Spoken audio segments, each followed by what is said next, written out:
you want to talk about the SaaSpocalypse? Do you want to talk about what's going on in the markets? I think that's kind of on everybody's mind, so we should talk about it. Citrini wrote this article, and you did a viral tweet about it. So the article I can tee up. Basically, they wrote the article as if it was 2028.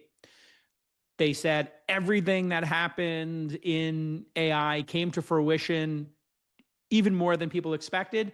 Companies got more profitable, unemployment went up, but we lost the consumers, and it was be careful what you wish for, because if you don't have a bunch of consumers, then who's going to buy iPhones and order DoorDash?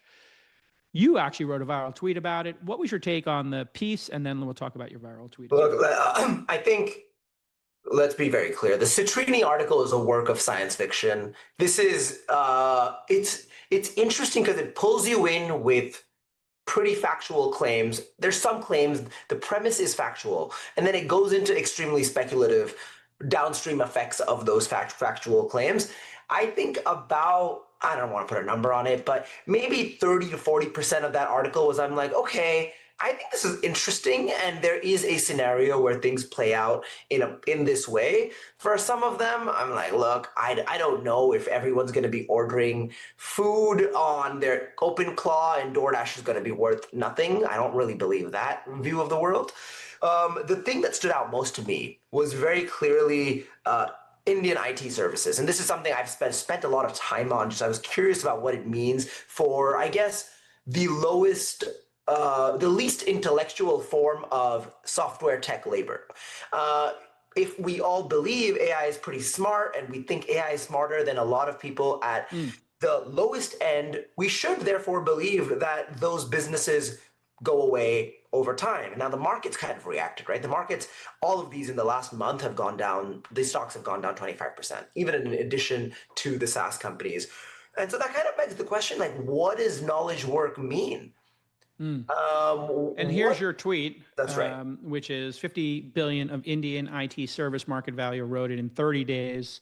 And the Citrini article predicts it will collapse even more. You can see people like Accenture and Capgemini down 25 and 30%. You might think of those as American companies, but really, given how powerful the IT and the business process outsourcing, just that community in India is, a lot of the work is, you would think Capgemini is a bunch of Americans. No, a lot of it's happening in India.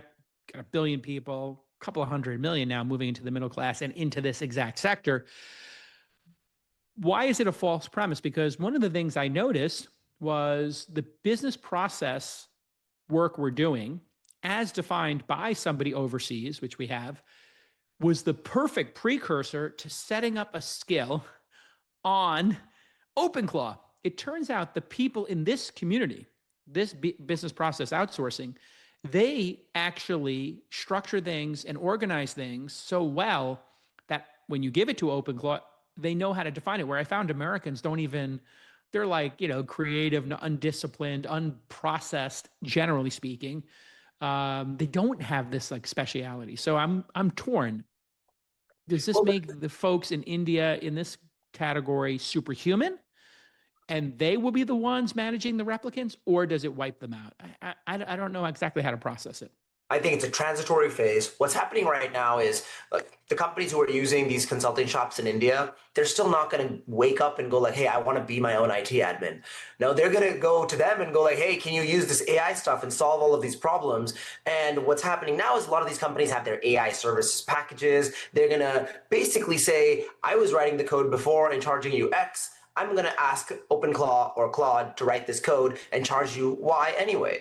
And so you might not see a revenue hit in the short run, but one probably has to believe that when the barrier to entry in a certain skill, in this case being like IT administration and services, becomes so low, either because of the competitive nature of the market, eventually your moat erodes. And so over time, the market, I think, is reacting to the fact that I don't think this has value in 5 years. Today, the revenues are actually pretty good. I don't think these companies are like, we're posting losses because of AI. They're actually benefiting a lot because they get to do more consulting services. If you're launching a new business, meeting with potential investors, or you're just looking to raise some fresh capital, it's time for you to check out our pals at Every. They'll take care of your incorporation, your banking, your payroll, your benefits, and more, so you can focus on building, not just paperwork. And let me tell you, it's so painful to do all these chores, and you want somebody who's a great partner who will do it perfectly every time. There are tons of options for apps that want to simplify running your company, but Every are the experts at working with startups. They've already helped over 1,000 startups to grow and expand, including both first-time founders and experienced teams raising Series A rounds and beyond. That's the kind of experienced partner that you need, especially when you're head down, focused on your MVP and delighting your customers. You want a financial partner you can trust, and one that's built specifically with founders like you in mind. If your operations are spread out across a bunch of different tools, you got to switch off every time you move to a new task. That's not efficient. Every has every tool you need in one place, whether you're managing vendors and contracts or signing your team up for a new dental plan. So it's time to visit every.io for all of your startup needs. That's EVERY.io.